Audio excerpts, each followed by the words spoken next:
Welcome back to clean news Rajasthan. चलिए देखते हैं राजस्थान की 15 फटाफट बड़ी खबरों को।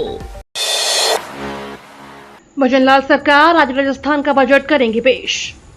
राजस्थान की भजनलाल सरकार आज अपना पहला पूर्ण बजट प्रस्तुत करने वाली है।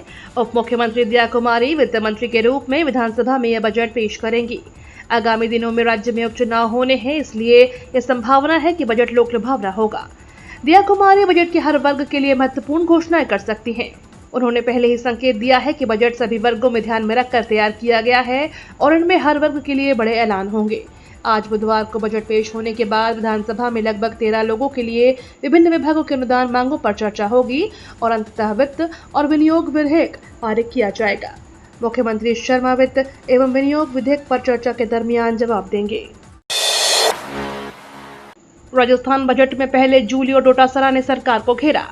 कांग्रेस ने प्रशासनिक और वित्तीय स्वीकृति मिलने के बावजूद सरकार पर काम रोकने का आरोप लगाया है। नेता प्रतिपक्ष टीकाराम जूली ने सरकार के कामकाज पर सवाल उठाते हुए कहा, सरकार की कई कामों के कथनी और करनी में अंतर दिखा है। टीकाराम जूली ने कहा कि आम बजट पेश होने वाला है और हम भी अच्छे काम की तारीफ करना चाहते हैं, लेकिन सरकार को पहले अच्छा काम तो करना चाहिए। उन्होंने कहा कि पिछले लेखा अनुदान की घोषणाएं अभी तक पूरी नहीं की गई हैं और बीजेपी सरकार अपने संकल्प पत्र के वादों को भी पूरा नहीं कर सकी है। टोंक में पायलट बोले, बजरी माफिया पर सरकार उठाए कदम। पूर्व उप मुख्यमंत्री और टोंक विधायक सचिन पायलट ने कहा कि बजरी के मामले में राज्य सरकार को कड़ा कदम उठाना चाहिए। कहीं अगर कोई गैर कानूनी काम हो रहा है तो सरकार और प्रशासन इससे अगर सख्ती से नहीं निपटेगी तो ऐसे लोगों में साहस बढ़ेगा। ऐसी घटनाओं से लोगों का मनोबल टूटता है। पायलट मंगलवार को बजरी माफिया के ट्रैक्टर से मारे गए हेड कांस्टेबल के निवास पर सांत्वना देने गए थे। पायलट ने मीडिया से बातचीत में कहा कि यह नौजवान पुलिस में काम करता था। पूरी पुलिस फोर्स का मनोबल टूटेगा। सरकार को सारी बातें छोड़कर अगर गैर कानूनी गतिविधियां कहीं हो रही हैं तो उस पर तुरंत कार्रवाई करनी चाहिए। डोटासरा का बड़ा बयान, बोले मंत्रियों की जासूसी कर रहे हैं ऐसे।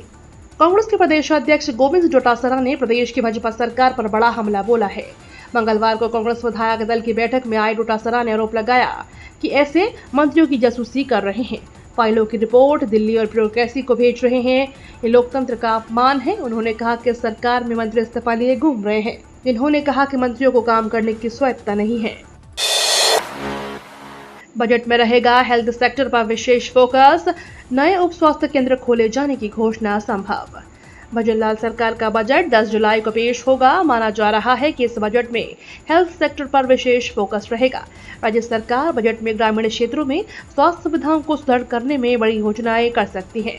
संभाग स्तर पर सुपर स्पेशलिटी सेवाओं से जुड़े स्तर पर गंभीर रोगों के इलाज को लेकर घोषणाएं संभावित है।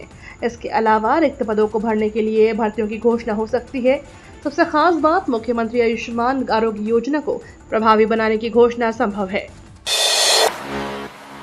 बजट को लेकर बीजेपी में उत्साह।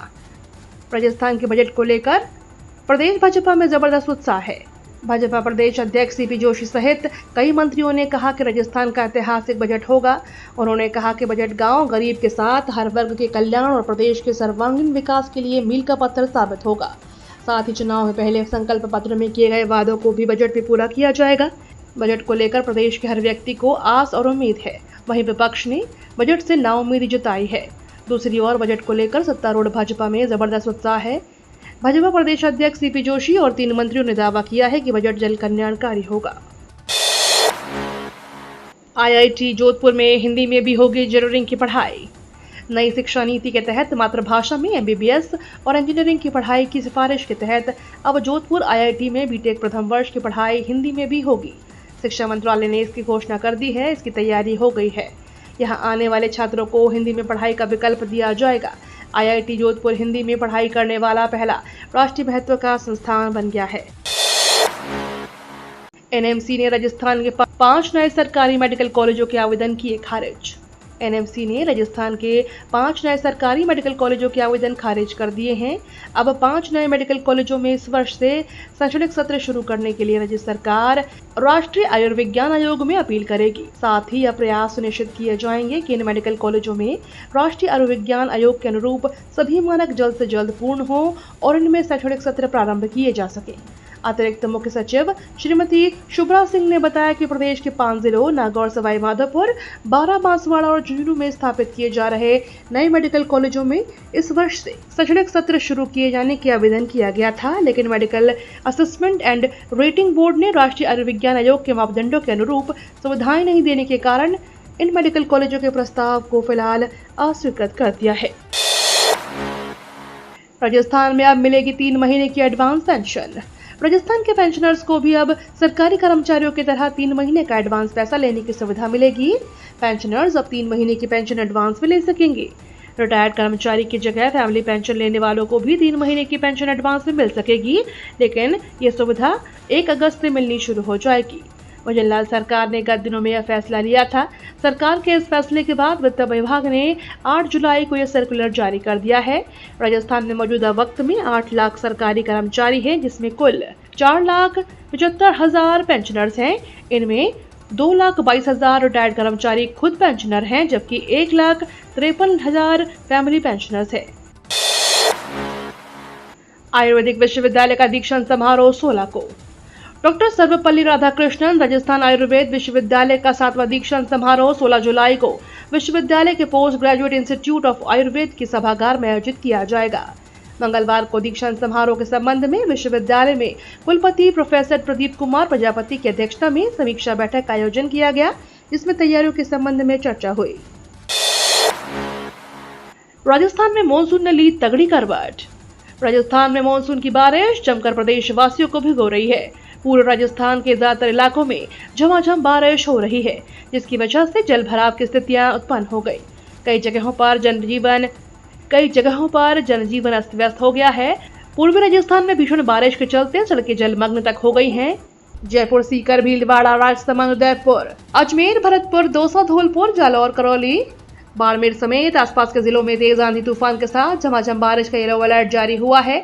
आपको बता दें, बीते 24 घंटों में राजस्थान में कुछ जगहों पर मेघ गर्जन के साथ हल्की से मध्यम दर्जे की बारिश दर्ज हुई है। जयपुर और सवाई माधोपुर जिलों में झमाझम बारिश दर्ज हुई। पूर्वी राजस्थान की बात करें तो सबसे अधिक बारिश जयपुर के कालवाड़ में दर्ज हुई है। चौथ का बरवाड़ा और नागौर में भी अच्छी खासी बारिश दर्ज हुई। पीएम मोदी को मिला रूस का सबसे बड़ा नागरिक सम्मान। पीएम मोदी को रूस के सबसे बड़े नागरिक सम्मान order of state entry the apostle से नवाजा गया है। पीएम मोदी को यह सम्मान रूस और भारत के बीच विशेषाधिकृत कूटनीतिक साझेदारी को आगे बढ़ाने के लिए दिया जाएगा। इससे पहले भी कई देश पीएम मोदी को अपने सर्वोच्च नागरिक पुरस्कार से सम्मानित कर चुके हैं। मोदी का दुनिया के सबसे खूनी नेता से मिलना निराशाजनक। यूक्रेन के राष्ट्रपति व्लादिमीर जेलेंस्की ने पीएम मोदी और रूसी प्रेसिडेंट व्लादिमीर पुतिन की मुलाकात पर नाराजगी जताई है। उन्होंने कहा कि दुनिया के सबसे बड़े लोकतांत्रिक देश के नेता का दुनिया के सबसे खूनी नेता को गले लगाना निराशाजनक है। पीएम मोदी 22वें भारत रूस वार्षिक शिखर सम्मेलन में शामिल होने के लिए रूस पहुंचे हैं, जहां उन्होंने पुतिन से मुलाकात की। आरबीआई ने कहा, भारत में 1 साल में 4 करोड़ 64 लाख लोगों को मिला रोजगार। आरबीआई की ओर से जारी नौकरी का डाटा में 1 साल में 6% रोजगार की वृद्धि होने का दावा हुआ है। डाटा के अनुसार उद्योग स्तर पर उत्पादकता को मापने वाले आंकड़ों से पता चलता है कि वित्त वर्ष 2023-24 में देश का कार्यबल लगभग 4 करोड़ 67 लाख रुपए बढ़कर 64 करोड़ 33 लाख हो गया है, जबकि पिछले वित्त वर्ष 2022-23 में यह आंकड़ा 59 करोड़ था। टीम इंडिया का कोच बनने पर गौतम गंभीर ने कहा। हेड कोच बनने के बाद गौतम गंभीर ने कहा, भारत मेरी पहचान है और अपने देश की सेवा करना मेरे जीवन का सबसे बड़ा सौभाग्य रहा है। मैं वापस आकर गौरवान्वित महसूस कर रहा हूं, हालांकि एक अलग टोपी पहनकर, लेकिन मेरा लक्ष्य वही है जो हमेशा से रहा है, हर भारतीय को गौरवान्वित करना। भारतीयों के सपनों को अपने कंधों पर उठाते हैं और मैं इन सपनों को साकार करने के लिए अपनी पूरी ताकत लगा दूंगा। ये तो थी राजस्थान की बड़ी खबरें। रोजाना सबसे पहले अपडेट पाने के लिए क्लीन न्यूज राजस्थान को अभी सब्सक्राइब करें।